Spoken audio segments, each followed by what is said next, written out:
Good afternoon, everyone. Thank you so much for joining us. Today is Tuesday, June 14th, and we'd like to welcome you to today's webinar. We actually have a double hitter. My name is Shonda Harris. I'm a business opportunity specialist with the Columbus District Office of the SBA, and we are really excited about these webinars. Today's webinar is a part of a series of webinars that we actually kicked off at the beginning of June, leading up to our Ohio Business Matchmaker. And if you can see my background, we are really excited. If you are not familiar with the Ohio Business Matchmaker, I know some of you are, see some familiar names on the webinar, but some of you may not, and we don't want to take that for granted. But the Ohio Business Matchmaker is one of the largest contracting events here in the Central Ohio area, and it allows small businesses to get a chance to interact with government entities, whether federal, state, city, or county, and you have an opportunity to kind of pitch your capability statements and what you have to offer to small business, your products or your services. And then you get a chance to interact with agencies to see what they are looking to buy from you as a small business, and if there are any opportunities. So we are grateful that this is about our 16th year in doing it. And of course, over the last 2 years, due to COVID, we were unable to do it in person. But prior to that, every year it was in person around April in Dayton at the Nutter Center at Wright State. So we are really excited that we get a chance to open it back up this year in July 13th and 14th, again in Dayton at the Nutter Center at Wright State. So hopefully you can attend it. And these webinars are actually a wonderful opportunity to kind of get you prepared, so you know what the matchmaker is, so that you know how to properly prepare yourself, get your capability statement and whatnot, and know how to interact with the agencies, look for opportunities, know how to bid on them. So with that said, today's webinar will give you an opportunity to actually do just that. We are excited that if you're looking to do business at the federal level, there's something called sources sought. And I won't explain that, and I won't steal the thunder from our presenter. There's also something called an RFI, responding to a federal proposal, RFP, responding to a federal proposal. So with that said, we do have a presenter, Mr. Bill Cox, who is the Associate Director, I believe, in the Dayton area with the PTAC. Central Ohio. Central Ohio area. They've expanded so much. So we're grateful that Bill's going to be presenting. I also want to recognize that this partnership in bringing in on this matchmaker, doing these webinars, we've been doing like 2 a day. So some of you may have been on the webinar this morning with my counterpart, Gio. But this is a collaborative effort between so many wonderful partners. So we're grateful that we have a wonderful partnership with PTAC, and Sharon Hopkins is behind the scenes running the Zoom and facilitating the Zoom. So we're grateful for Sharon. And we're grateful to also have Mr. Joey Scott, who is the statewide PTAC manager, who's also on the webinar today. So we're really grateful to have them on the webinar, as well as the partnership from the state of Ohio, the SBDCs, the Ohio Department of Development, MBACs. And so you're really in for a treat. This webinar is going to be recorded, and the slides and the recording, the link for the recording, will be posted on the Ohio Business Matchmaker website, as well as the PTAC website. So I'll have Sharon to kind of put that in the chat where you can find that. Now, I do want to encourage you to take notes. Some of you may be seasoned, veteran primes. You already get contracts with the government. Maybe you're doing some subcontracting, maybe doing it at the state level. Maybe you're looking to venture into federal government contracting. But if you're unaware with some of the things that Bill may be presenting about, you want to take notes. But I really want to encourage you to follow up with your local PTAC counselor so that they can bring you up to speed with anything that you're unfamiliar with, and to get you ready for the Ohio Business Matchmaker, and then also get you prepared to do any level of government contracting. With that said, I'm going to go ahead and turn it over to Bill. He has 2 presentations. He'll do the first one, responding to a sources sought. Then once that's finished, we'll roll into the next, responding to an RFP. If you do have questions, we ask that you put them in the chat, and at a convenient place, we will pose those questions to Bill. Thank you so much. Without further ado, Bill, we'll turn it over to you. Well, thank you very much, Shonda, for that kind introduction. I am Bill Cox, and as Shonda said, I'm the Associate Director for the Ohio University PTAC for Central Ohio, and that includes the basically the Columbus and surrounding counties surrounding the Columbus area. Just quickly, a little bit about my background. I spent 26 years in the Air Force. The last 18 or so years, I was a program manager, eventually for large enterprise IT systems for the Air Force and Department of Defense. Then after retiring from the Air Force, I went to work for a couple of different companies in private industry. One of them was managing their government programs. Another one was doing business development. So I have written sources sought, replies to sources sought notices. I have written proposals. And I've also in the government, I've been on the receiving end of those and read them and evaluated them. So having worked for industry and worked for government, I kind of fondly say that I know the stories and the lies that both sides tell about each other. So that sometimes it gives me a little bit of insight as to what's going on with a particular program, but not always. So with that, let's kind of dive into the first presentation. And I'll put it in slideshow mode. Hopefully everybody can see my screen at this time. So we're going to take a little segue at the beginning because there's a companion thing that it gets posted out there called a request for information. Then we're going to spend most of our time talking about a source sought notice. I think I've got a simple example. If not, I can tell you about one that I recently read. And then what if it had been a more complex instead of a simple one? And then what you need to submit when you respond. The important thing is to get feedback. And what does the government do with your submission? So first of all, a request for information. It's the title of it's pretty descriptive. The government's looking for knowledge. You may believe it or not, the government is not all knowing.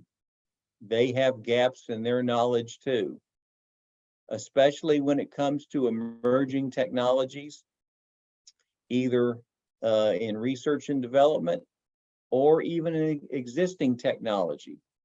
You know, you have an IT system and Oracle's coming out with a new major release, or some other major commercial off the shelf software provider is coming out with a new major release. The government may not know all of the features that are coming and have any insight as to when it's going to be released to the public. So a lot of times they're looking for you to educate them. RFIs, as they're known, are usually not tied to an immediate solicitation. They could lead to one down the road, but not necessarily. Usually the response to the government, it's one of the few times that it's going to be, the format's going to be up to you. But usually it's in the form of a delivery of a white paper. and there won't be any compensation for the company for responding. Now, why should you respond to an RFI? Well, especially if you're new to government business and nobody knows who you are, it gives you an opportunity to impress the government. And along with your response, maybe provide some companion information to market your company's capabilities, your knowledge of your people, your expertise, and maybe if you have some commercial past performance, where you've done work before. Because especially in a services solicitation, you're going to find past performance is going to be required in just about every services solicitation. And if you provide an interesting response, it could generate a response from the government to say, hey, I'd like you to come in and tell me more about this. And this will give you a chance to meet key government personnel, the contracting officer, who's going to be the liaison for the meeting more than likely, but more also importantly, the program office staff. If there's somebody in charge of a group of engineers or logisticians or other specialists in budget, specialists in schedules, etc. And you can learn about why they are asking for this request for information. They're obviously asking it for a reason. They probably have a problem that they're trying to solve, but they're not ready yet to tell industry-wide, here's our problem, and give us some thoughts about how we could solve it. So they've just gone out with requests for information selectively to get some responses. And this will give you an opportunity to maybe get in there first. And especially if you're new to government procurement. Bill? Yes. So I was, I don't know if you remember to share or not. I was trying to share, but I'm not sure what slide you're on. Oh, I'm on the first slide after the agenda. I'm in presentation mode. Oh, I know what you're talking about. Hold on. Okay. I'll stop sharing so in case you want to. Oh. Now maybe people can see the slides. Yes. Now if you can put it in presentation mode. Yeah, I did. So now that I've been retrained, we were talking about an interesting response could generate a request to meet with you. You'll get a chance to meet all these government people, and what you will discover in government procurement, very much like B2B or dealing with the public, is that the government likes to do business with companies they know, they've seen, and they trust. And this is a way of starting to build up that professional rapport with the government. And you can start positioning yourself for perhaps future work and establish your company as being a credible source. And if the government requests to have a meeting with you, you can guarantee that they have either gone out and done some research on your company, or they will go out and do some research on your company. So that's why it's important to have all your ducks lined up before this happens, especially make sure your website's updated and accurate, etc. Okay. Now let's transition to the sources sought notice. It is probably the first mass communication with industry on market research that could result in a solicitation. Just because they issue a sources sought notice doesn't necessarily mean they're going to issue an RFP, or maybe the solicitation will go out as a request for quote. Normally it does, but it's not guaranteed, because a lot of things can happen while this is going on. You know, perhaps when they issued the sources sought notice, they had budget, and then they had the particular agency had some budget issues, and their money for this got taken away. So consequently, they'll get the responses to the sources sought notice, and that'll be the end of it. The Federal Acquisition Regulation, known as the FAR, it mandates that the government perform market research. And what's the government trying to do? It's trying to find out who from industry is interested, what their capabilities are, how much experience do they have. They're also going to gain some knowledge on some technology. They're also very specifically drilling down into small business and what capabilities does small business have. Because remember, the rule of two applies here. That if, as a result of the market research, if the contracting officer identifies at least 2 small businesses that are capable of fulfilling the requirements, then the contracting officer should set this opportunity aside for small business. And if they don't want to set it aside for small business, they've got to have a lot of good reasons why they don't want to set it aside for small business. And you can guarantee that the small business office within the government and others within the government and outside the government are going to give the contracting officer quite a bit of pushback.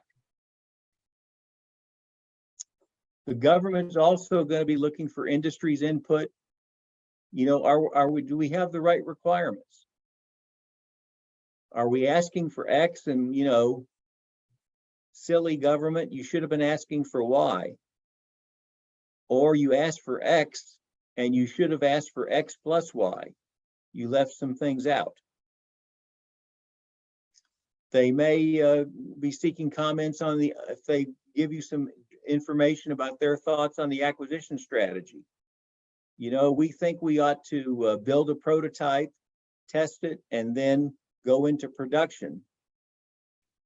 Maybe your input back to them is, before you build a prototype, we need to do some research and development and prove some technology works first. Then build the prototype, then test it, then go into production based on the test results. So the response they get from industry is a significant input into the final acquisition strategy. Now, I've heard this complaint many a time from our clients, and they're right. The fact that they can never talk to the contracting officer or the people in the program office, the program manager, the engineers, etc., who are responsible for some effort that you're interested in. Well, this is the time when the government is telling industry, we're listening. Talk to us. Respond to the sources sought notice. So this may be your one way and maybe your only way to get their attention until you would respond to the RFP and submit a proposal. And if you don't respond to the sources sought notice, especially if you're a small business and you have an socioeconomic certification, and you don't respond, then frankly, then if you come back after the fact and say, well, you know, Mr. Contracting Officer or Madam Contracting Officer, I'm complaining because you didn't set this aside for small business in my socioeconomic category. And the contracting officer asks you if you responded to the sources sought notice, and you say, well, no, I did not, I was busy that day, or whatever your answer is, you aren't going to get a whole lot of sympathy from the contracting officer, nor from the rest of the government. You had your chance at a bite at the apple, and you passed on it. So responding to these sources sought notices is extremely important. And too many times, we have, even though we foot stomp this to our clients, they respond to them and they'll say, I'll just wait for the RFP to comes out and then submit my proposal. Well, guess what? You forfeited your opportunity perhaps to have the government to become familiar with your company and also kind of look at you as maybe a leader in this area. And guess what? All your competitors probably responded, and they are in there fighting for feedback and trying to have meetings with the government. And so consequently, they are much better positioned when the RFP comes out to respond to the RFP and hopefully have a chance at winning the contract than you are. So responding to a sources sought notice is very, very important. Okay, I went out into SAM and looked for sources sought notice. And just to give you an example, there was one, the USDA was looking for a narrow plot tractor. What a narrow plot tractor is, I couldn't tell you. To me, one tractor looks like another. But there was the sources sought number, which if it turns into a solicitation will probably also be the solicitation number. It tells you who the awarding agency was or is gonna be, and there's your primary point of contact and their email address. And this is where they would want the narrow plot tractor probably delivered, to Worcester, Ohio.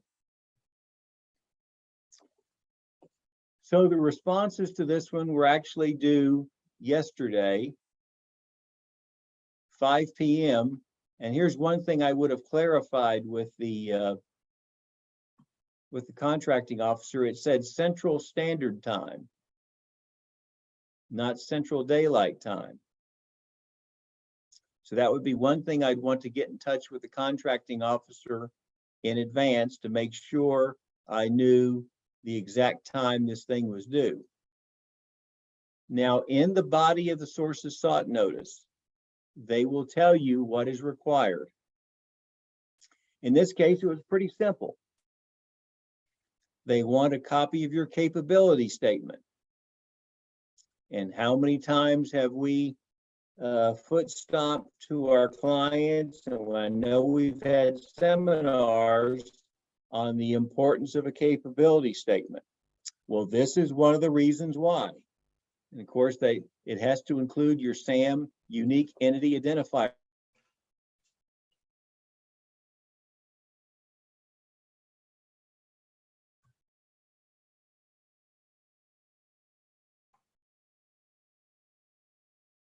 Also had a form they wanted you to fill out that told them your business also had to have an NDAA 899 certification.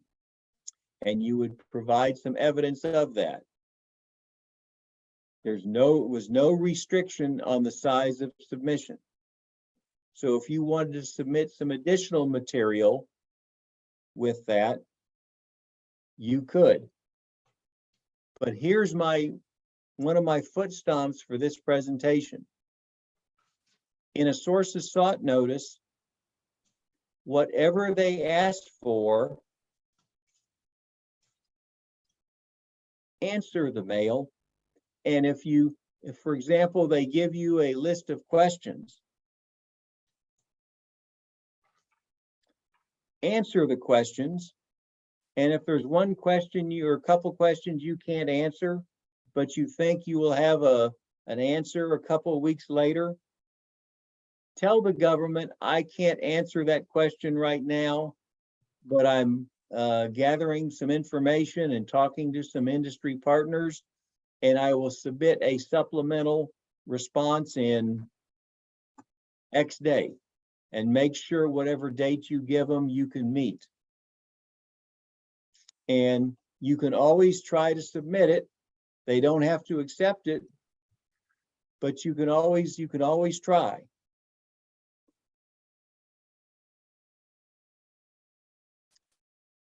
Now, sometimes the government's thinking about this has advanced, and they're actually sending out a sources sought notice, and they already have a draft of the performance work statement.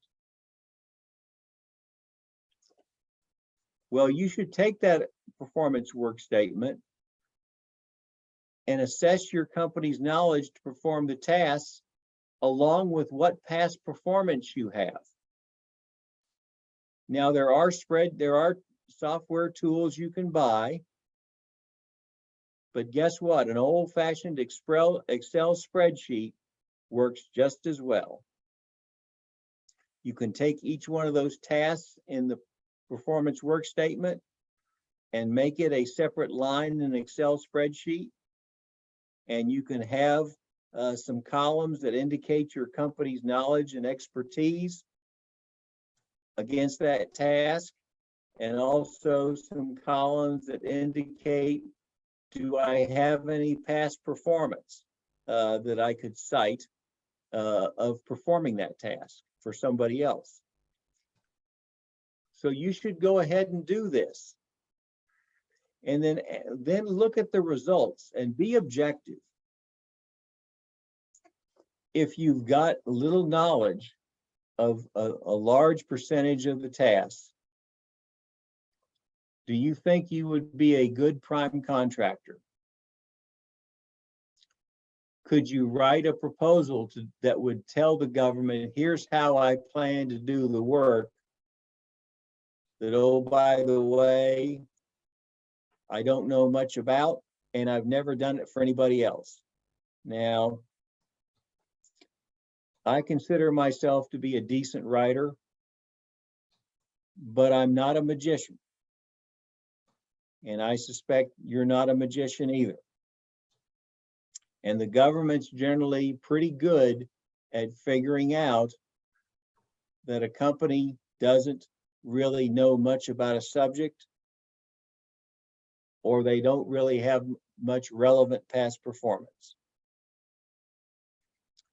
But look at those results again. If you only have a few tasks where you're deficient,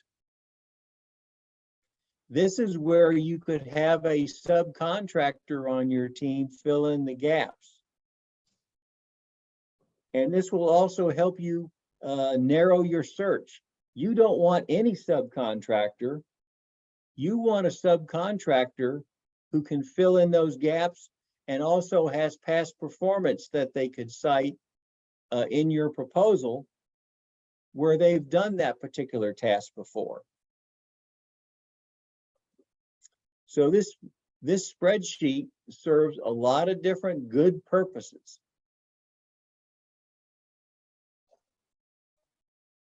Now, we're probably talking services here. Bill? Yes. We have a question in the chat. It's rather lengthy. Do you want to look at that, or do you want me to read it to you? Oh, why don't you just go ahead and read it? Okay. So this person said that you've made 2 comments that they've heard consistently in the PTAC trainings. The government likes to work with companies they know or have worked with.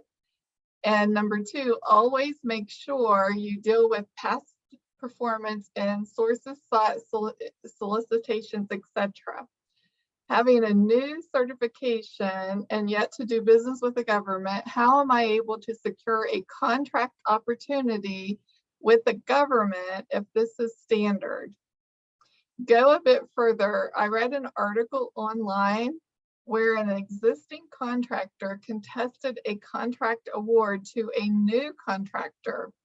Essentially, it seems, given the consistent comments and the contested award, that it's unlikely for the newly certified business to have an opportunity to contract with the government. So yeah, and they said they were Okay. driving while they're listening. So that was basically their comment. All right. Well, in the main, they're right. If you are a brand new company that the government's never heard of and you've never done work with the government before,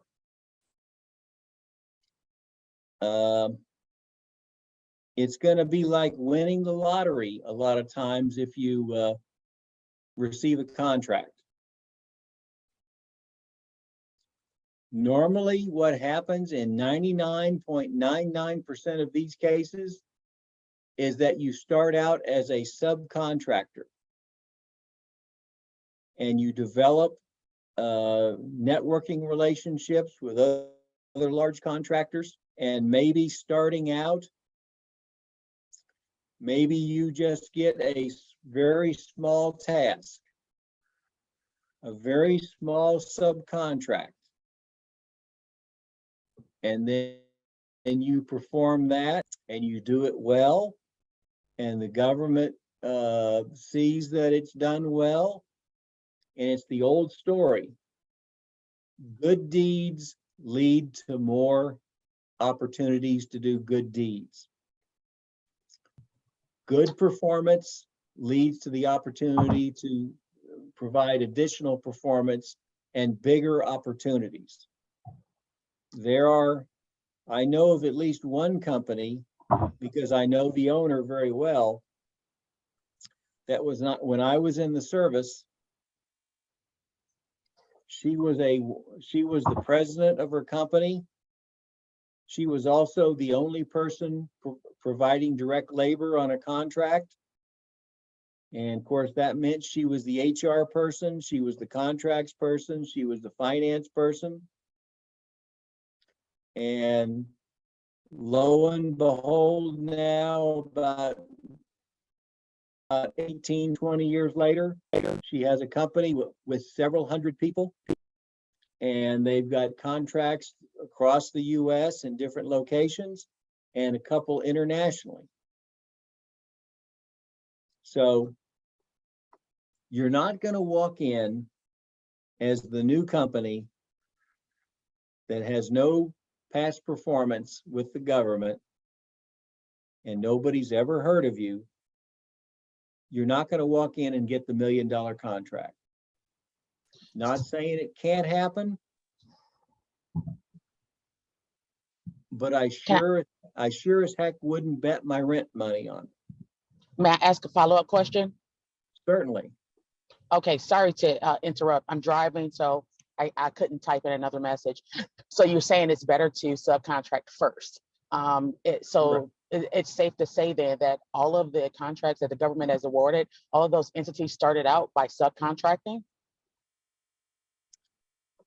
There are exceptions. Mm-hmm. I'll be the first to admit it, but the likelihood that they all started out as a prime contractor and got a contract with the government is pretty slim. And for example, in a lot of the services contracts now, they have multiple award, indefinite delivery, indefinite quantity contracts. And Two more questions. these are extremely complex contract vehicles Mhm. that require an exceptional amount of past performance and an exceptional amount of technical expertise. And the government loves these type of contracts for services. And only after you've been working as a government, your company's been working as a government contractor for a while, and you've built up a lot of past performance and a lot of relationships with the government, are you going to probably be competitive to try to win one of these?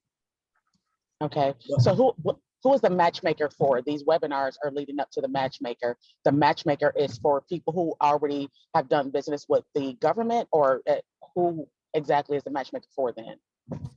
It's for those people. It's also for the people who are just trying to get into government, because you'll have opportunity to meet with government procurement officials and get a chance to present your capabilities to them.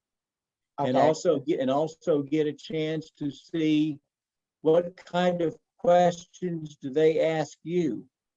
And as you are a new government company to the government, Mhm. you will discover that networking is one of the more important tasks that you have to do. And okay, you will shake more hands and walk more miles, and you're going to be exhausted at the end of the matchmaker. And if I you're understand that. not, Last question, sure. and because I don't want to take up so much of your time. The last time I had questions, the training ran over. But I'm wondering now, given that you have to start out as a subcontractor, hopefully working with another entity, that the government is less enthusiastic, I would say, to work with new contractors. So I'm wondering, is it even purposeful for me to, one, attend the matchmaker, or two, even continue with my entity certifications to try and do business with the government? Because if, as a new business or as a new entity, new certification, it's not possible for me to work with the government, I'm trying to figure out, is this something I need to continue, or if I need to just cut my losses right now? What certification are you going for?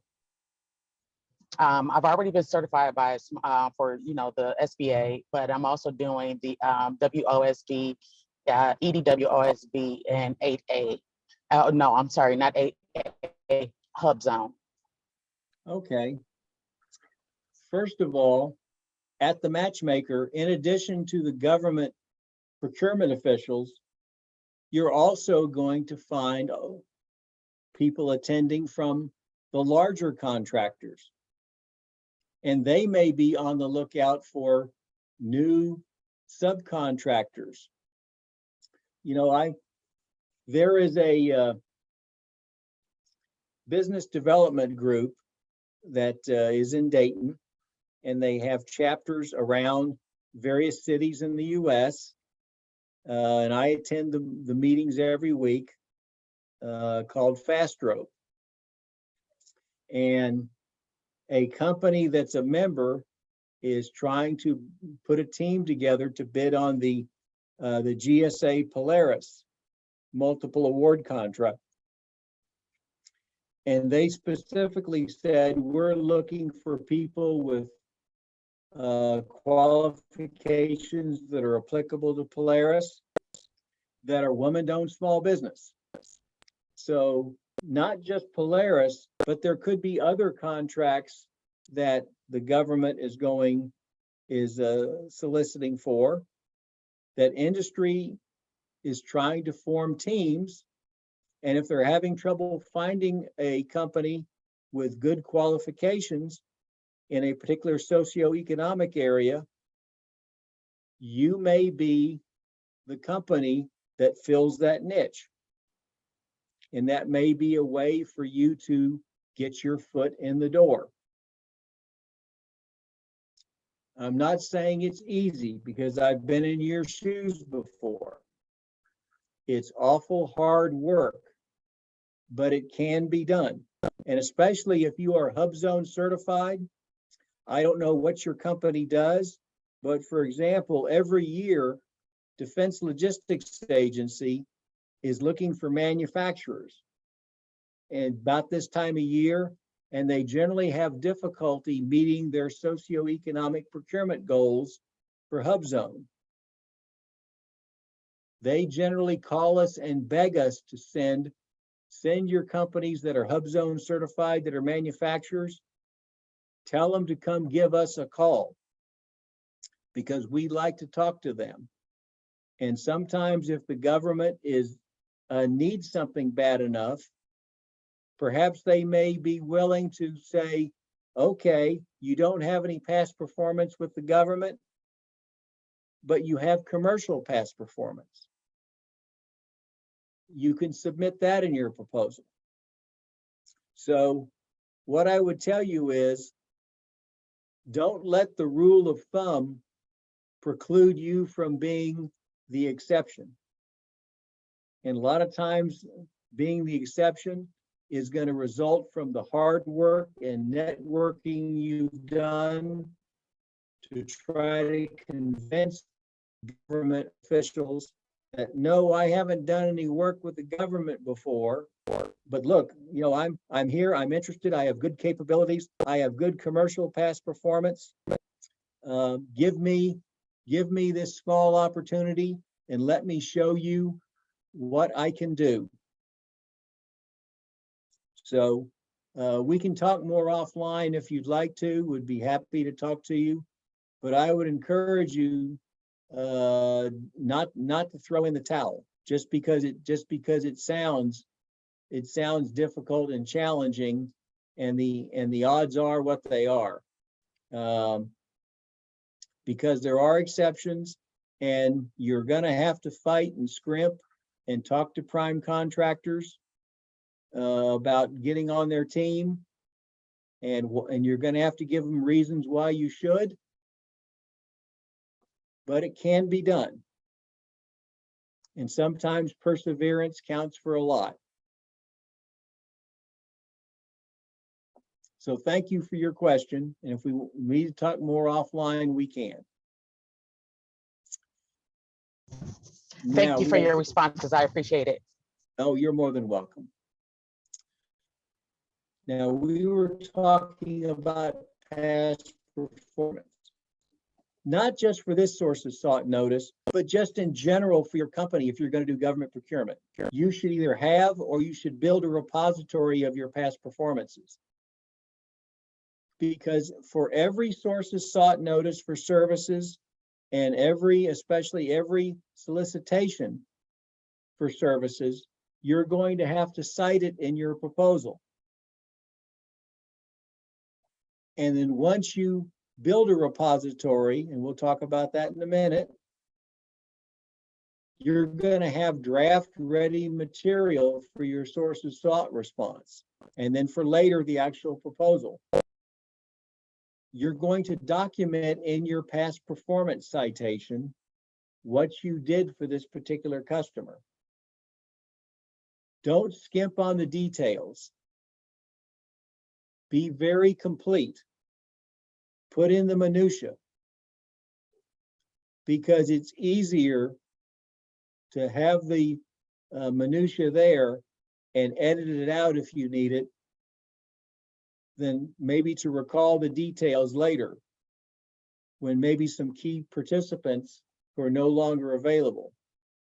Because, you know, Joe was your program manager on this particular contract you had with either an agency or a prime contractor.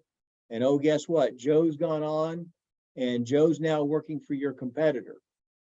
Well, when you're trying to submit your past performance for a source of sought notice, you can't exactly call Joe up and ask him any questions. And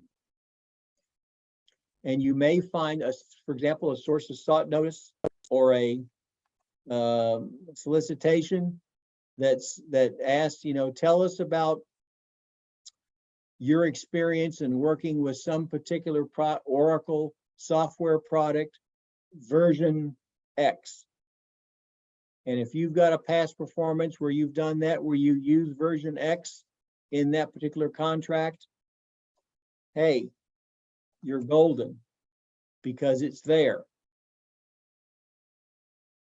So basically, what seems to be an obscure detail today could be pretty important in the future.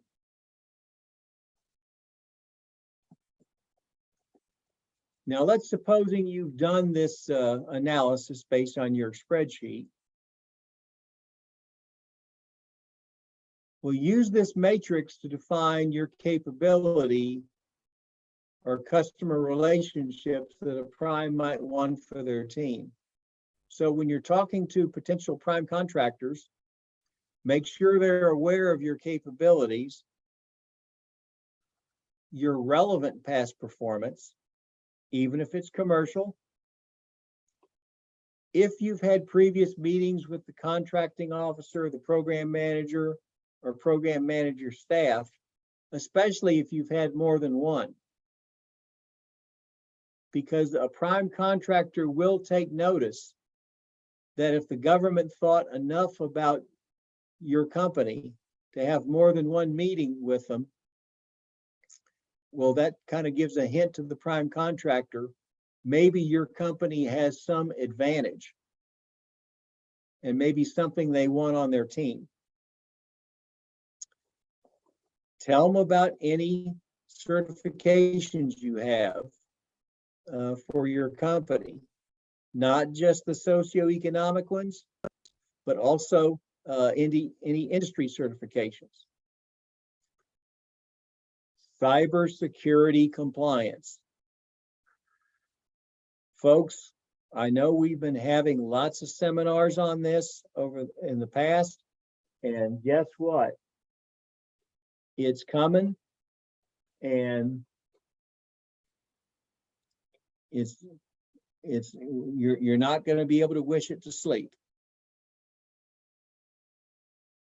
I think in the near future, at least for a short amount of time, companies that are cybersecurity compliant in accordance with the DoD standards are probably going to have some type of advantage in their responding to sources sought notices and probably in their proposals, because a lot of your competitors aren't completing the certification requirements. Now, if you're lucky, you may get approached by more than one prime to be on their team. Well, congratulations, that's great. That's somewhat flattering. But you don't want to be flattered. You want to get a subcontract. And in order to get a subcontract, your prime contractor has to win the contract from the government. So as they interview you and ask you all these questions, at the end, they're probably going to say, do you have any questions for us? And most companies will have a couple nice kind of generic platitude type questions, and the prime contractors are sort of used to that. What will make them sit up and make them think and make them see you in a new light is ask them, tell me why you think you're going to win. And you ask them a question like that, number one, they're going to know you're serious. And number two, they're going to say, this company's got something on the ball. Well, after you ask that question, if you don't get an immediately a real cogent answer with several good reasons as to why they think they're going to win, but if they kind of give you kind of a mealy mouth answer and they're kind of, kind of wiping their chin and kind of mumbling a little bit and they don't really have a real good story, you probably should run, not walk, but run to the nearest exit. You don't want to be a subcontractor on a team, on any team. You want to be on the winning team. So as they interview you, make sure you interview them. And this is just kind of a lesson learned. the hard way from me, having been in industry. Now, fight for some feedback. Give the government 10 days or 2 weeks to review the responses. Then call and/or email the contracting officer and seek some feedback on your submission. You know, do they have any questions or they need clarifications on what you submitted? Were they, if you submitted past performance references, were they able to get a hold of them? Did they validate that your performance? You can inquire, is there going to be any opportunities for a meeting with the contracting officer and/or the program manager and their staff, and gain some insight on, you know, where's the government headed with this? Have any decisions been made on how this opportunity is going to be competed? Is it going to be a solicitation for a new contract? Are they going to use a particular contract vehicle? You know, is it going to be on one of these multiple award IDIQ contracts? Are they going to either a service or agency has or the GSA has? Is it going to be against the GSA award schedule? How is it going to be done? How is it going to be structured? Is it going to be a base year contract and 3 one-year options? How do they have any thoughts about how they're going to break it up at this point? Is it going to be a develop a prototype and then options for production quantities? Is it going to be just deliver one item? No prototyping, just buy one item? Is it construction? Are we going to have phases? Are we going to have reviews? And are we going to get partial payments after completion of reviews? You can ask about the timeline for the RFP or RFQ. When's it going to be released? It will probably slip, but it will give you some idea about how quick this is going to come out. And if no decisions have been made, what's the timeline to make these decisions? You may have to be politely persistent. You likely won't reach the contracting officer on the first try. Some of them are better than others, I will admit. I've had a few that I would reach out to, and believe it or not, I would get an answer almost immediately. And on those occasions, I about fell out of my chair. It happens. Now, what does the government do with your submission? Well, they read your submission and they're looking for some key facts. Does your company appear to be credible? Did you tell them something they didn't know? Have they done similar work before? And then, can we contact, based on their submission, is there information in there so we can contact those past performance references? You know, what's their size standard? Are they a small business? Are they a large business? And do they have any socioeconomic certifications? You know, the government has goals to spend so much of its procurement dollars with small business in general, and then within small business to the various socioeconomic certifications. Well, they will look at the time they're evaluating these source of sought notices and see where they stand against performance against each one of these goals. And if you are a woman-owned small business and they are behind in meeting their goal for woman-owned small business, and they receive a second qualified response from a woman-owned small business, that may give them the rationale to recommend they set it aside for woman-owned small business. So just because you respond and say you're a woman-owned small business doesn't necessarily mean that the solicitation is going to come out set aside for woman-owned small business.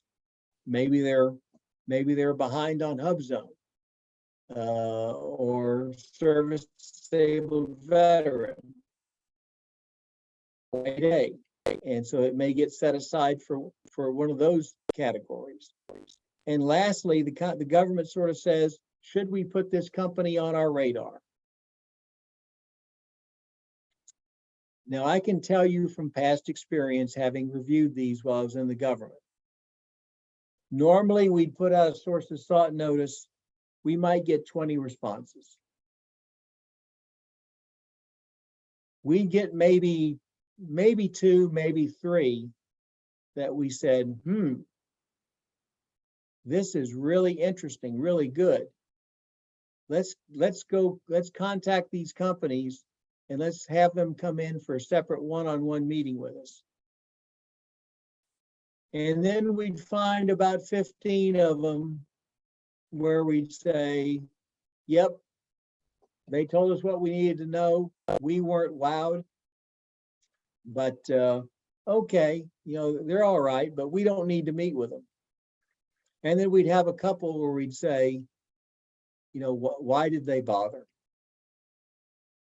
And that's kind of generally how it works out. But I want to foot stomp that your submission helps determine whether or not opportunities are set aside for small business. And if so, a particular socioeconomic category. If they issue a sources sought notice and they don't hear from small business, and then they go and just have a meeting to decide how we're going to compete this, and the contracting officer says we're going to make this full and open, and the small business office has reviewed all the draft documentation, and they'd say, well, we think small business could do this. Why aren't you setting aside for small business? And then the contracting officer pulls out a slide that summarizes the response to the sources sought notice. And he says, we had this sources sought notice. We gave industry 10 days to respond. We got no response, no qualified responses from small business. Well, then the small business office for the government has got both arms tied behind their back. They got nothing to argue with. And more than likely, the solicitation will be issued full and open. Whereas if small business had responded, they probably could have gotten it set aside for small business. Now, to kind of tie all this together, I think you've sort of seen this, but I'm going to remind you of it one more time, that your response represents your company. This could be your first impression you make on the government, especially if you're new to government business. It can be positive or it can be devastating. Take an objective look. Do you know enough about the topic to write an interesting response to the sources sought notice that's going to generate some interest? And here is a real foot stomp for you. If you don't have enough knowledge to write a response to the sources sought notice, how do you expect to write a response to the RFP or RFQ? So maybe you take a look at the sources sought notice that you're interested in.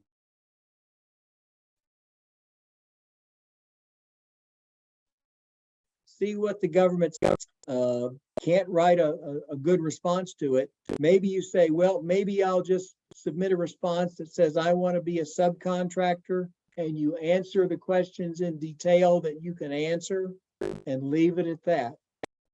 Or maybe if you don't even have an area where you'd be a good subcontractor, you say, we pass on this opportunity and go look for something else. Because I will tell you from personal experience, one of the ways that's going to make you more effective in government contracting, especially federal contracting, is that the sooner you can make the determination that I don't have the capabilities to respond to this and decide to pass on it and go look for something else, the more time you're going to save, and that time translates into money. And we all understand that. So as you're completing the sources sought notice and you've got it submitted, look at the bigger picture. Kind of assess your ability. Can I write a compliant proposal? Are your writing skills and subject matter knowledge good enough? Do you have the past performance? Or can you obtain it prior to when you have to submit a proposal in response to an RFP or RFQ? Do you have adequate resources to write the proposal? And basically, overall, are you competitive? Or can you become competitive in time for the RFP release? And well, I'm going to cheat a little bit here into the next presentation. But basically, what you can do is you can take that, if there's a draft performance work statement, you can go ahead and create your outline and start writing it as after you've submitted your sources sought notice response, you can start writing your proposal. And then when the formal RFP comes out, you compare the draft PWS to the actual PWS and the solicitation, and then perhaps all you have to do is update and make a few changes. And that will save you an incredible amount of time. And we'll talk much more about that in the next presentation. So with that, I will open it up to some questions. And Sharon, do we have other questions that we haven't answered? There are not any more questions. And Shonda will be, she's back on the webinar, so she will take over. Yes, thanks, Sharon.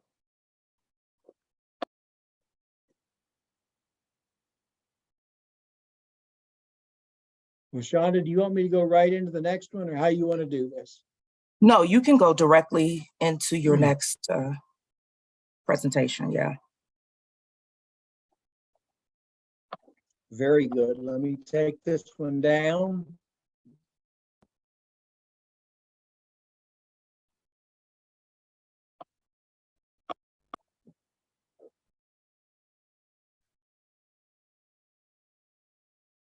Okay, let me share my screen. Make sure I do this correctly. At least I'll get it right 1 out of 2 times.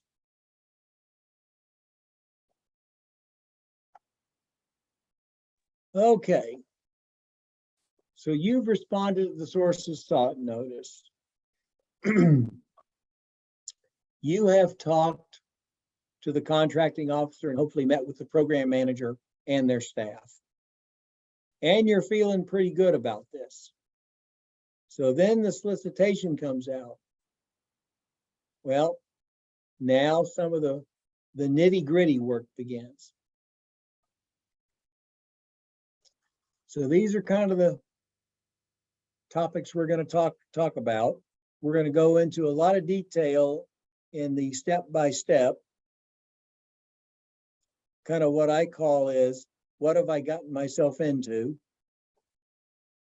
And then I've got a topic we're going to talk about proposals that are written by teams, because that's kind of a special area. And then I've got my obligatory get off the stage slide. Now, before we begin, every proposal is unique to the particular solicitation. There are no two alike. They may have some similar themes, they may have some similar content and structure, but they all have unique aspects to them. So keep that in mind. What you did last time on a proposal may or may not be applicable this time. And in a source of thought notice, while your content of your response was pretty much free form, not in a solicitation. The content format and complexity is going to vary. And it's going to vary based upon the size or dollar value of the potential contract. Normally, the larger the dollar value, the more information you have to submit in your proposal. It's also going to be influenced by what type of requirements they're asking for. If they're asking for something that's been done before, well, they may not ask as much information as if maybe you have to build something and that hasn't been built before or hasn't been built in a long time. And then you have a testing and qualification phase before you are permitted to go into producing production quantities. What is the evaluation criteria and the basis for award? That can influence what the government asks for for the proposals. And what's going to be the resulting contract? If it's going to be fixed price, where all the risk is on the contractor, the government may not need as much information to evaluate. If it's going to be a cost type contract, where more of the risk is put on the government, yeah, the government's going to want more information on the proposal as to who they select. Now, unfortunately, you're not going to be an expert after this seminar. I wish you would. I think I'm pretty good at talking about this, but I ain't that good. And if you're writing a proposal just by yourself, the techniques that we're gonna talk about here are applicable and will also in the future, as your company grows and you want to hire somebody to be the proposal manager, these techniques you're going to learn here are going to help you ask the right questions when you're doing your interviews. Now, some assumptions. The solicitation has been released or it's imminent. That your business development capture activities are complete. If you're going to have any subcontractors, you've got signed teaming agreements in place. You've reviewed any draft solicitation documents, and you've come up with what you think your probability of win is, and it's favorable. You have developed win themes, as I call them, for use in your proposal. Win themes should be visible throughout your proposal and should be woven into your proposal in multiple areas. And basically a win theme is you've identified why the government wants to give your company the contract. And you will tell that story throughout your proposal. Your company has made the decision to press forward and spend the money and time and effort and blood, sweat, and tears to submit a proposal. And once again, If you haven't done it already, and hopefully you would have already done it, you have, or you've created a past performance repository. Now, in a sample solicitation, for first, we're going to talk about a request for proposal. They will have several sections. There's going to be section C, or in a request for quote, which is a smaller version, a lesser version of the RFP. You'll have something probably called the performance work statement or statement of work or something similar. This describes what the government wants you to do. Next, there's going to be a what's called section L, or it may also go by the title of instruction to offers. That section describes in detail what content should be in your proposal. You know, for example, how it should be formatted, the date and time that your proposals are due, how and where to deliver your proposal. Is it delivered by email? Is it delivered a number of copies in person, etc.? And let me give you a story that is kind of famous that fortunately I was not involved in, but I heard about. There was a certain solicitation that was issued by a federal agency in Washington, D.C. And it wasn't a huge contract by any stretch of the imagination. It was like about $150 to $200 million. And the solicitation said that the proposals had to be delivered to the contracting officer at his address, her address, on a specific date by noon, 12 o'clock p.m. Eastern Daylight Time. So this one company worked diligently, got its proposal done, got it reviewed, got it boxed up, and they were in the suburbs of Washington, D.C. And the night before, they said, well, gee, you know, we could take our proposal and our person who's going to deliver it, and we could have them stay in a hotel that's right next door to where the contracting officer is located, just down the street, just a block. And they said, nah, why spend a couple $100 doing that when we'll just get in the car in the morning and we'll just drive it over. And they were 5 or so miles away. Well, I don't know how many of you have been to Washington, D.C. and are familiar with the traffic. Well, the next day, they got in their car, you know, plenty of time to make the 5-mile trip. They got on the Beltway, and there was an accident. And those of you who have driven in Washington, D.C., when the Beltway has an accident, it's bad.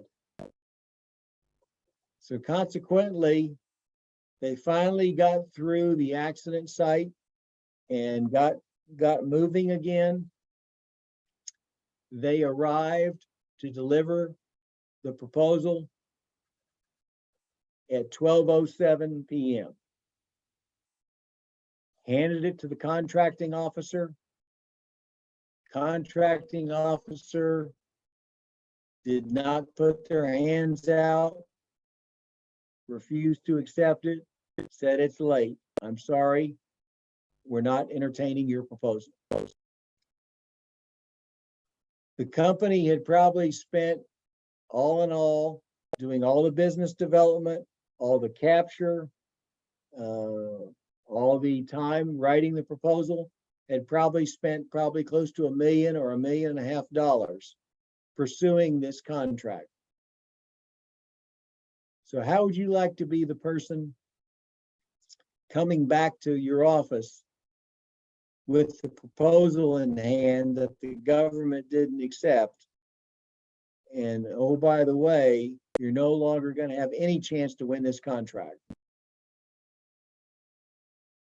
I would not want to be in their shoes. Let's put it that way. So if they say the contract, the proposal rather, is due at noon, don't push it. You know, have it there early that morning, if not the day before. You don't need the headache. You don't need the stress. In the case of probably this poor person who was having to deliver it, you and his boss don't need to lose your jobs, because I suspect that's what happened. So anyway, moving on. Section M, or also might be called the evaluation factors for award, or just simply evaluation factors. It describes the logic the government will apply to select who's going to receive the award. And oh, by the way, if this was discussed in the sources sought notice or meetings after the sources sought notice, you may be able to see some changes from some of the draft documentation to what was in the final RFP. This is probably as a result of other companies influencing the content of the final RFP. So once again, responding to the sources sought notice and maybe having follow-up meetings, extremely important. Now, a successful proposal is not a singular event. It's a process. Larger companies will follow a documented process developed for their company for writing a proposal. And the typical normal approach is to write and review your proposal in stages of completion, giving you time to make corrections after each review. Most companies might use at least 4 sets of review on a proposal. And they generally will call them, either they'll have names for them or they'll give them names of colors. And typically, they might say they're called a green level review. And it kind of identifies the major points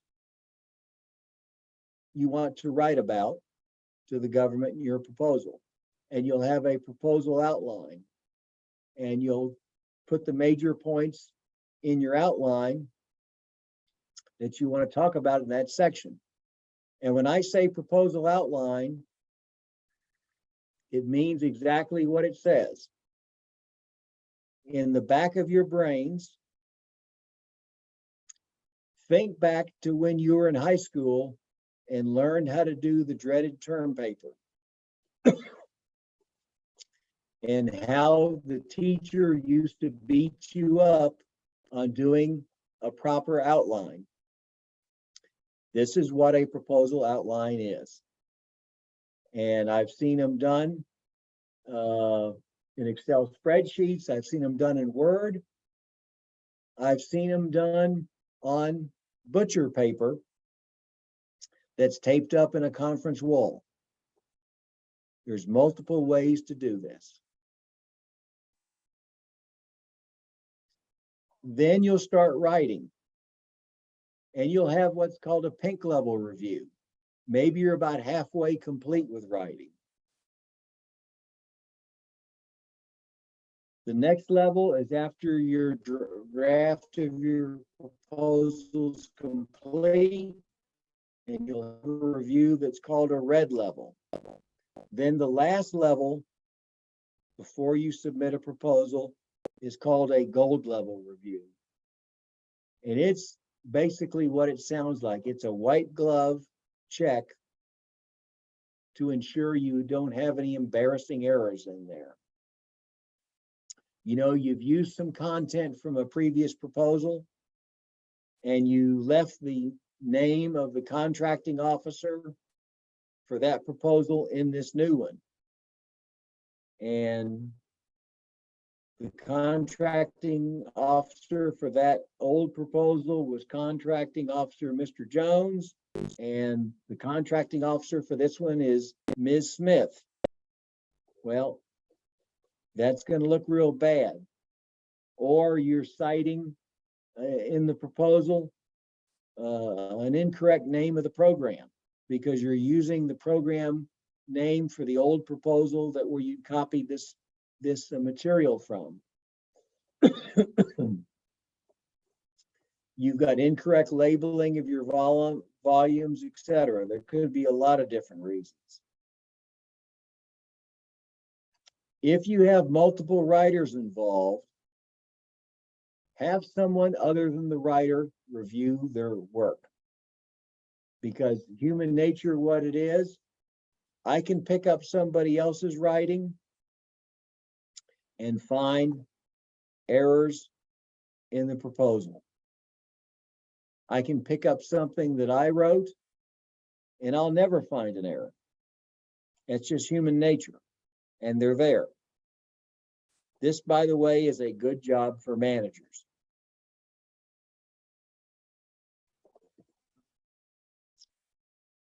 Now you get the solicitation.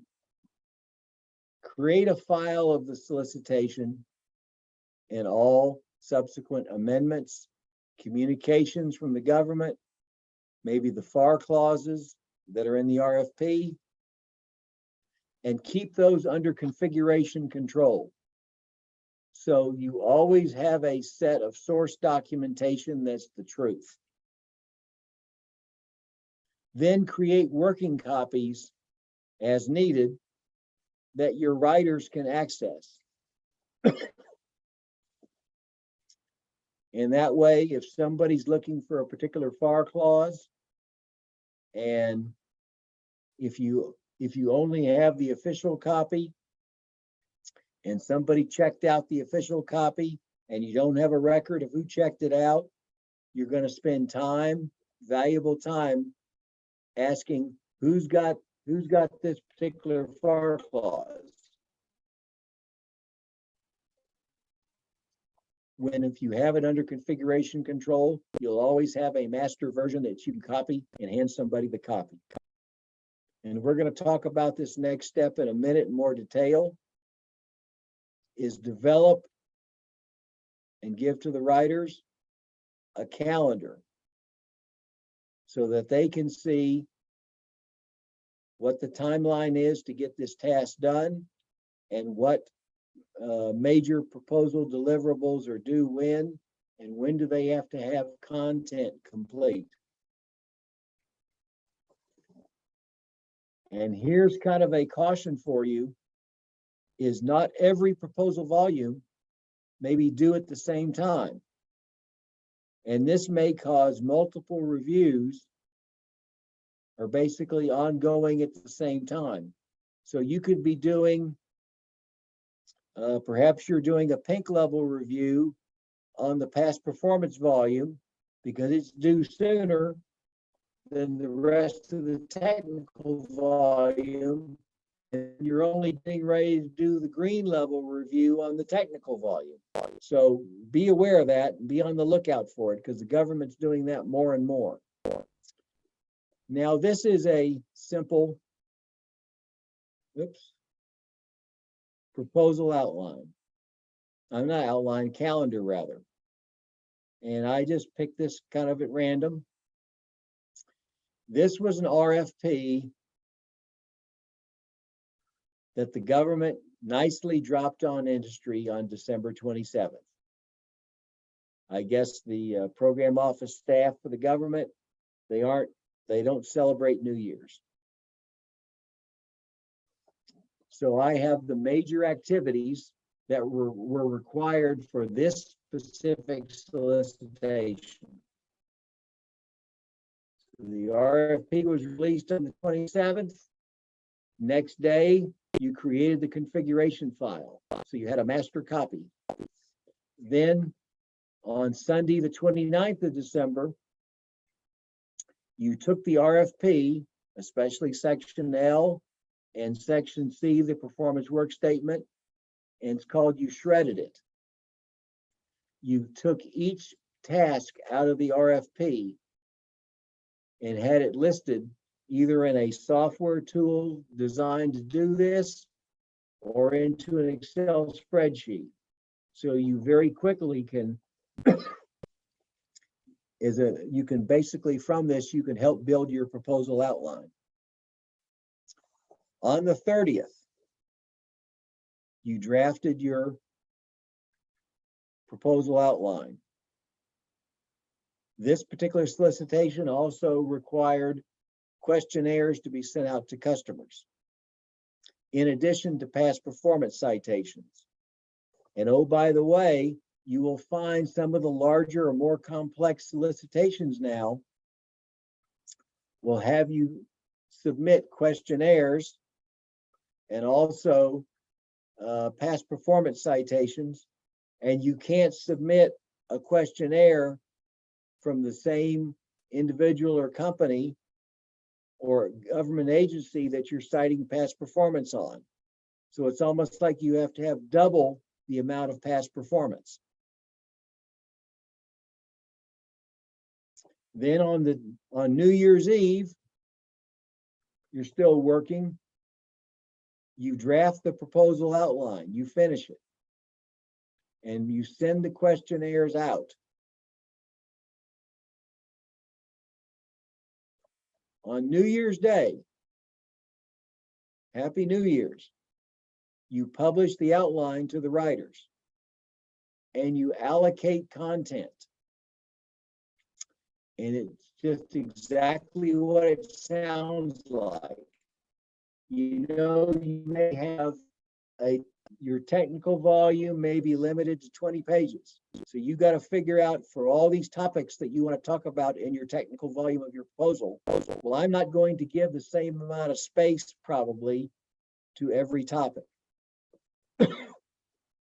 So you will actually write in every section of your proposal outline, so you can tell the writer that, hey, you're responsible for this section. I want a half a page on this, or I want no more than 5 sentences, or maybe this is really important. I want a page and a half. Then the day after New Year's, when everybody's in great shape, that's when you get the writers together.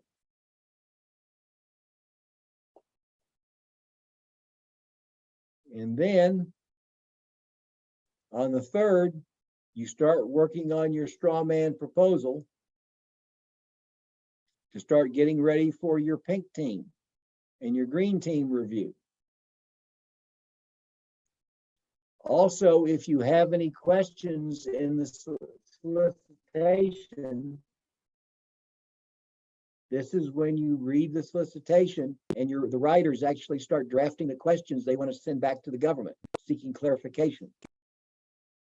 You continue doing this on Saturday the 4th, and then on Sunday the 5th, you have your green level review. You look at your proposal outline, and the writers have put the major topics or major points they want to make underneath the outline, and this gets reviewed and everybody agrees upon, yep, these are the points we want to make to answer this particular section. So on the 6th, you kind of revise your green level review based upon the feedback from the review. And you finished writing your questions to submit to the contracting officer.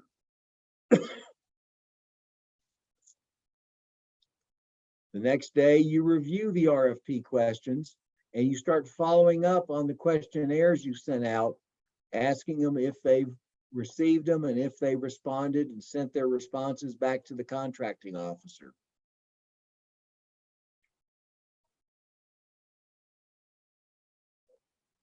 You continue writing on the proposal on the 8th. You've revised your questions. You're writing on the 9th through the 15th. You've approved the questions you're going to submit. You submit them on the 10th. Notice there's a date and time in the solicitation when you have to have your questions submitted by. On the 14th, you send an email or call the contracting officer and verify they've received the questionnaires that you'd sent out. If the contracting officer doesn't have some responses, you follow up as required on the 15th.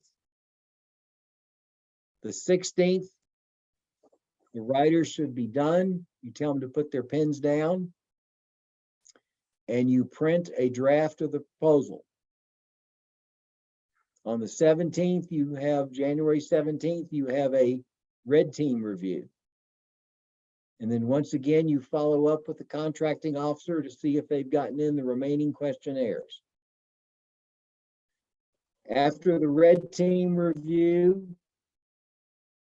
and people actually looking at what's been submitted and critiquing it and suggesting changes, the 18th through the 20th is when you rewrite those areas. The 21st is when you actually are starting to wrap things up.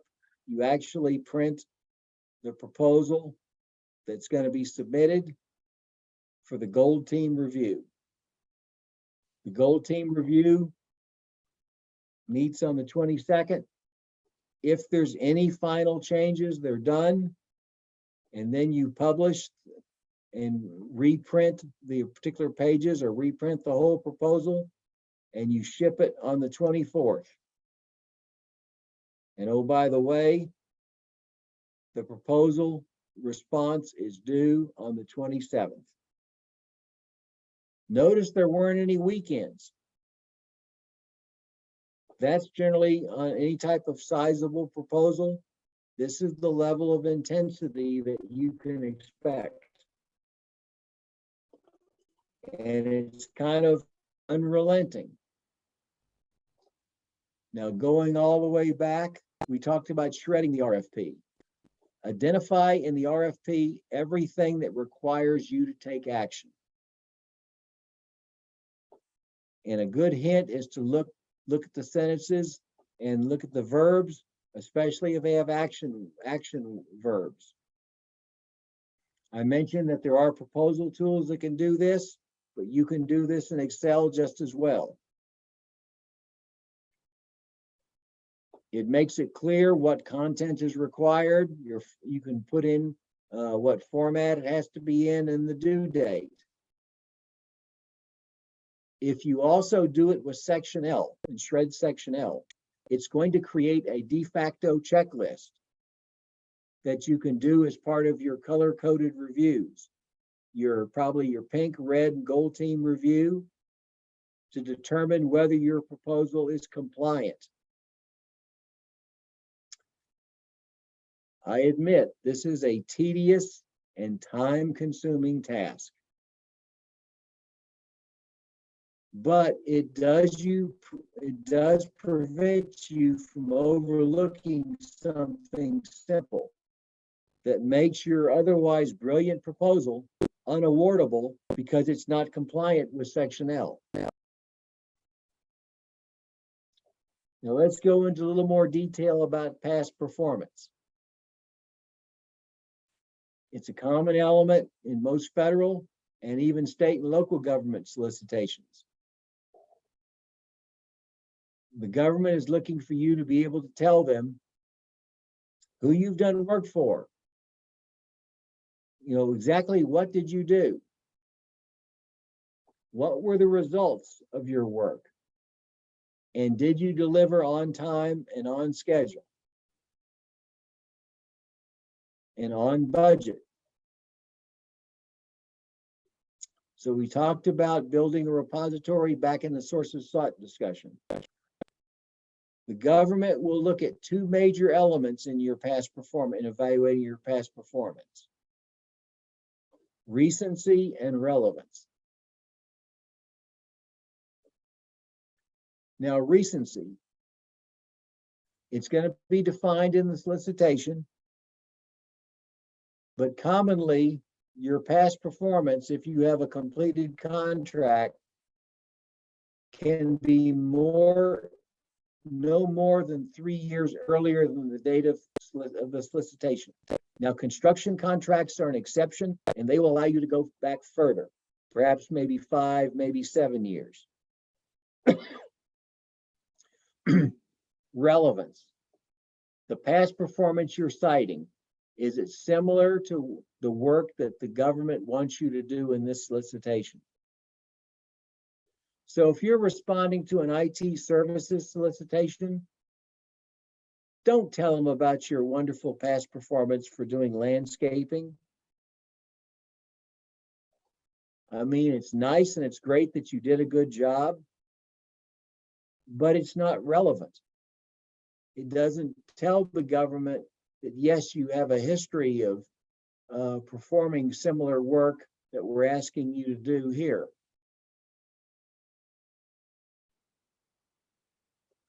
Now, which one should you use? And this is going to be driven partly by what past performance do you have?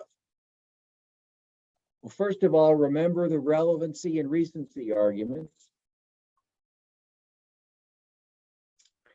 Next thing you ought to do is, if they're relevant and recent, use contract values in your past performance that are similar to the RFP. And the way I like to describe that is, think to yourself, what would have more credibility to the government for an RFP that's valued at $1 million? A past performance for a contract that you did for $500,000 or one for $5,000? And obviously the one for $500,000 would carry more weight. Use past performances in the order I have listed here.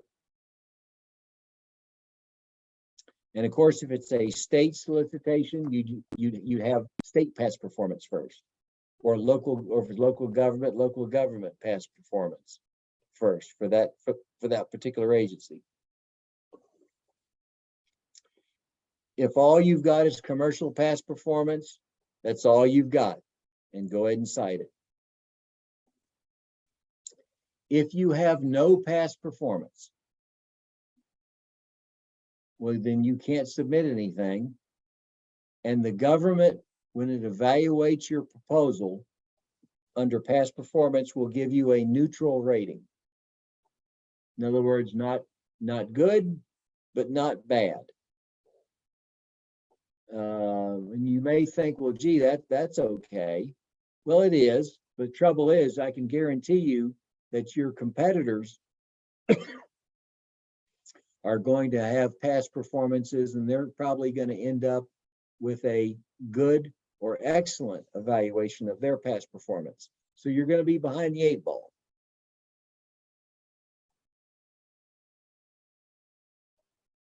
Now, what's included in a past performance citation? And this is also what probably should be in your repository. The RFP is going to dictate what information you have to submit. But sort of commonly what they ask for is the name of the contract. If there was a contractor task number, what was the value of the work performed? And if it's ongoing, you can just put, X amount of dollars, and then put to date, so they'll know that it's ongoing.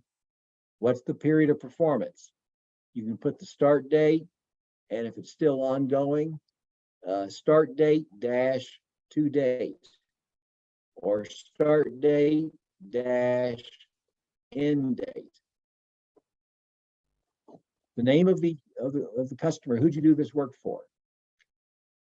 The email address of the point of contact, their phone number, and fax number. And then that's going to be kind of the header information. Down in the body is going to be, what work did you perform? What was the results of your work? How did it benefit the customer? And if you had any problems or challenges, and most importantly, what did you do to fix or mitigate the issue?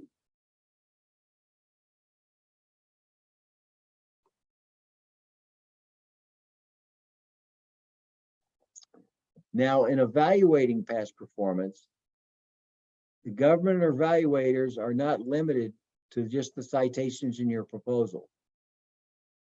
Any other source is fair game, to include government past performance databases. If an evaluator knows you've had contracts someplace else, they can go look at those contracts. And the evaluators can contact these other agencies where your company's had contracts. Or if you've been a subcontractor, they can contact the prime and ask them about your performance. And also in the case, what we talked about this calendar, there were past performance questionnaires. Now, if you receive, or if someone sends in some negative information about your company, you will have an opportunity to rebut that negative information. Now, what I find to be more effective is if you know that you've got a past performance out there that isn't sterling, and maybe you had some type of problem, it is far better off before the RFP for you to come in and talk to the contracting officer and or maybe the program manager and tell them, you know, when the solicitation comes out and we submit our past performance, your evaluators may also discover we had a contract with, say, Homeland Security, and it didn't go so well. And here's why it didn't go so well. And here's what steps we took to fix it and mitigate the problem. And guess what? In my experience, whenever a federal contract gets in trouble, it's rarely the total fault of one party or another. Usually both parties took actions or didn't take actions that allowed the contract to get into trouble. And typically the contracting officers and program managers, they're sort of used to this. So it doesn't surprise them. So it's far better off to come in before the solicitation's released, get the bad news on the table and deal with it. So then when your proposal comes in and an evaluator says, yes, you know, they had these 3 citations in their proposal, but I also found out they had a problem over here in Homeland Security, and the program manager or contracting officer can say, yep, we know about it. They came in and told us in advance. They told us their side of the story, and they told us what they did to mitigate the problem and or fix it. So it's sort of like old news. But if somebody comes in and it's brand news to the entire evaluation team, that has a much more impact on the evaluation than if this were a fact that had already been known and dealt with. Now, remember on the calendar, we talked about asking questions to the contracting officer. After the solicitation is released, all communication is to the contracting officer. And normally the contracting officer, when they find out you want to ask something, they will ask you to put it in writing. And the contracting officer can address your question, or they can elect not to talk to you, depending upon what you're asking.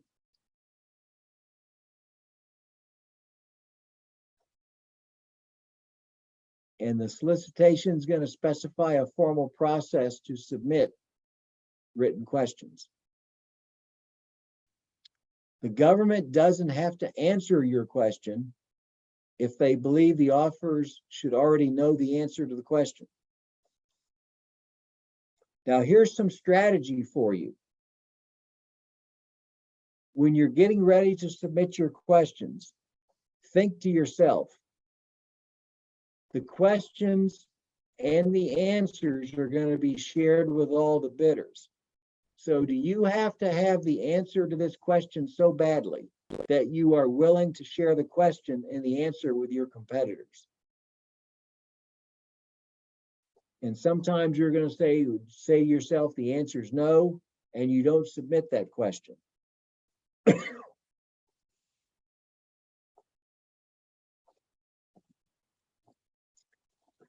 Let's talk about your technical volume a little bit.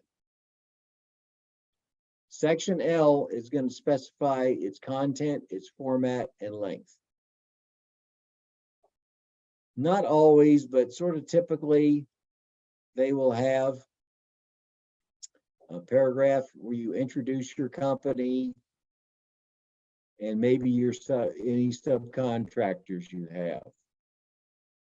Then maybe we'll have a table where you'll list your SAM, unique entity identifier, your cage code, your NAICS code, your product service codes or federal supply codes, your small business size, any socioeconomic certifications, if your company has a security clearance, and your point of contact for this proposal and their contact information. Then you're going to have the balance of your technical volume where you tell the government, here's what I plan to do. Use your performance work statement as a guide to the content. And also, one thing you can do that can help you is cross-reference your paragraphs to the performance work statement, so that you'll list a paragraph of your proposal and you'll put in parentheses the number of the performance work statement paragraph you're addressing. That is a good way for you as a part of your pink, red, and gold level teams to do a compliance check to say, okay, did we address all the requirements in the performance work statement? And you can just go down the list of the performance work statement and see where it's cross-referenced in your proposal. Now, something I want to foot stomp. When you're writing your content in the technical volume on the performance work statement, tell the government how you're going to perform this particular task. Not that you're going to perform it, not that you're going to comply, but tell them what your process is of how you will do that.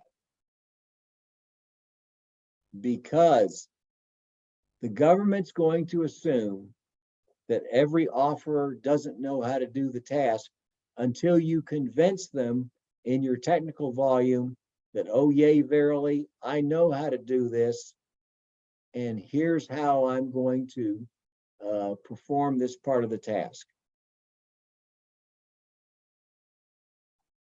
And your proposal outline, as we've discussed, should specify the length of each section in your technical volume. Now, some words of caution rather. Don't parrot the performance work statement back to the government. And what I mean by parrot is don't talk about a performance work statement paragraph and say, we will comply. Don't insert a table that lists all the performance work statement paragraphs with headings of comply and not comply, and then check the comply column for each column. The government wants to be convinced. Tell us how you're going to do this, because if you tell us how you're going to do this, we will know that you truly do know how to do this. Not a simple assertion that, yeah, we're going to comply with this, because then they don't know if you know how to do it or not.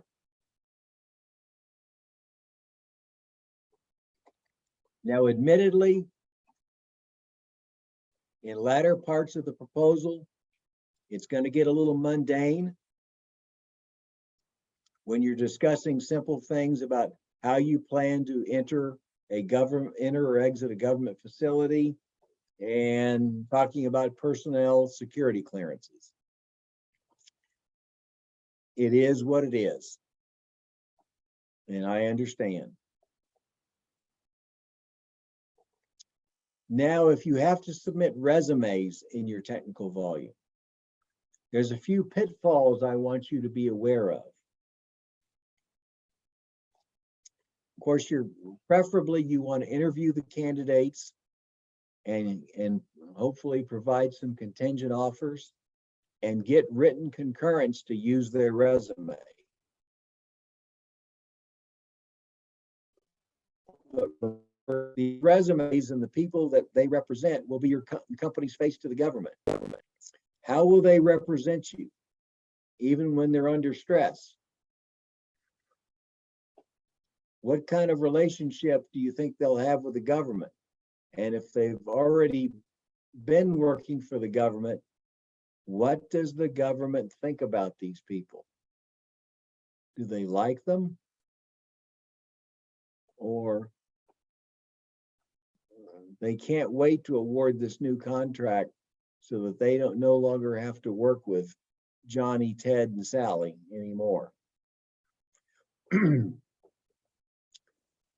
Select a candidate whose skills match the requirements of the performance work statement.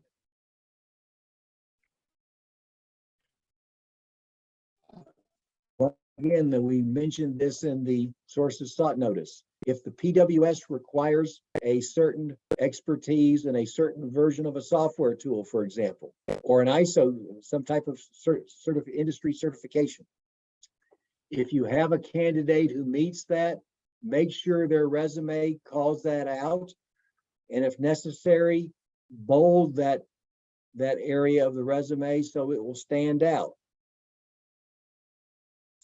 If you make any revisions to the resume, make sure the candidate agrees to the revisions.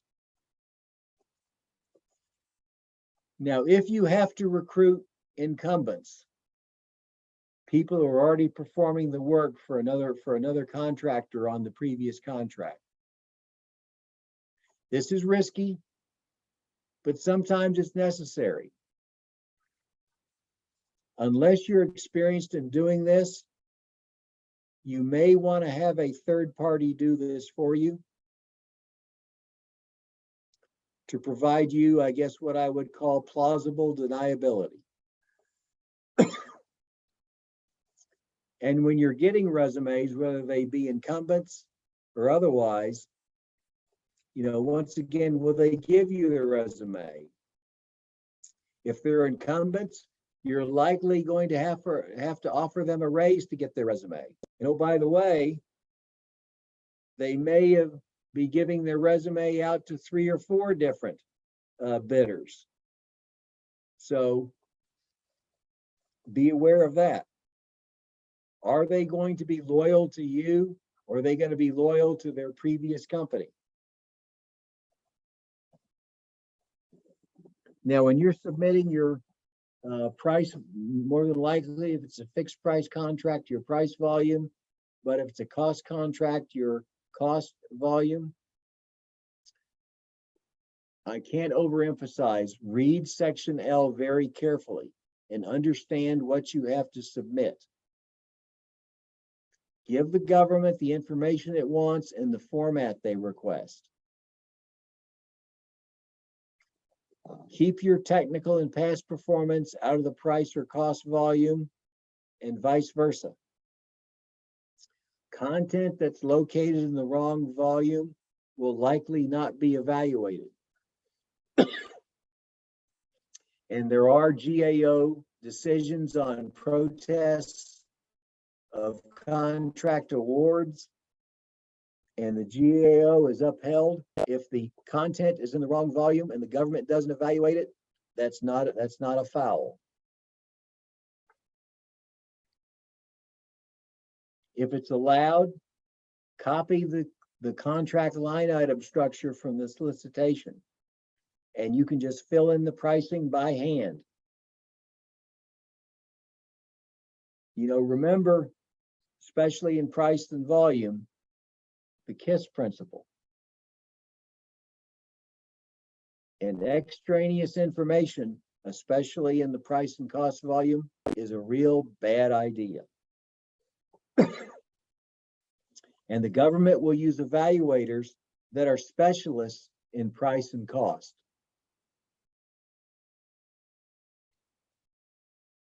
Now, if we have some proposals where you have a team,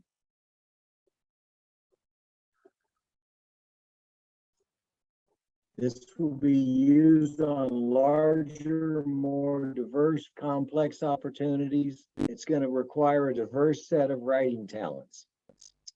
Because you have more people involved and it's more complex, it's going to require greater control of the process and more discipline on everyone's part. I recommend you appoint someone to serve as the proposal manager, and the proposal manager, and also empower them. The proposal manager is responsible to submit that the company submits a compliant proposal and it's submitted correctly and on time. And as a result, this person will normally not be liked. You will find proposals to be a stressful situation. So you need to be prepared to diffuse hostilities. Because think about it, most of your proposal writers have another job that they're trying to do, and then they're trying to come in at different times, maybe after hours, maybe on weekends or etc., and trying to help you write this proposal. Meanwhile, their main job back wherever their office isn't getting done. So, you know, you're going to have to throw them some bennies, either sodas, coffee, tea, chips, candy, sandwiches, whatever, to keep the team reasonably happy and moving forward.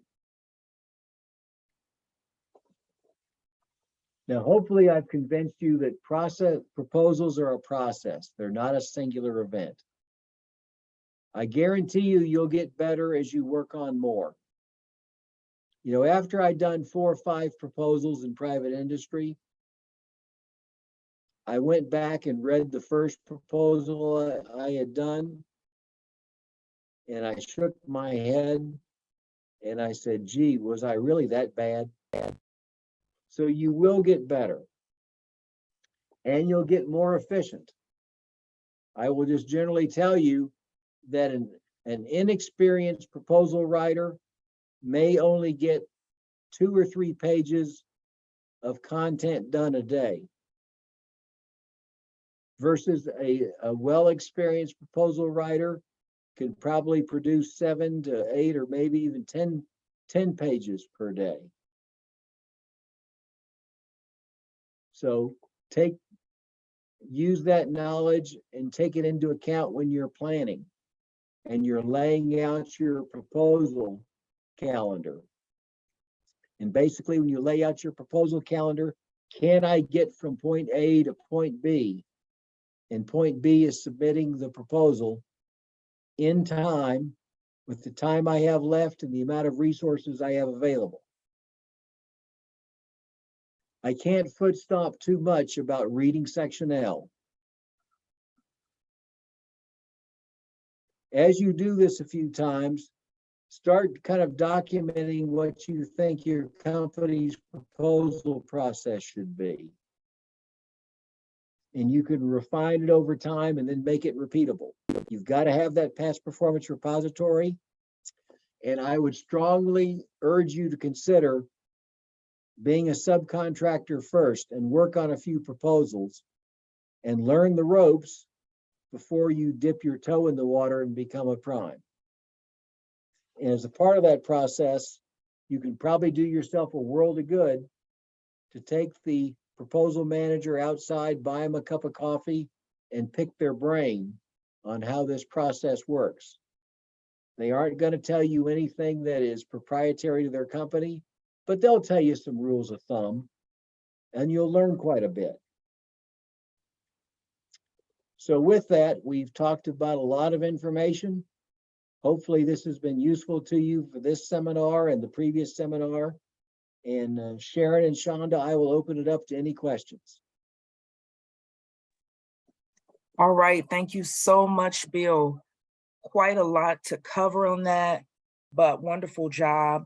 Are there any, I don't see any questions that have come through.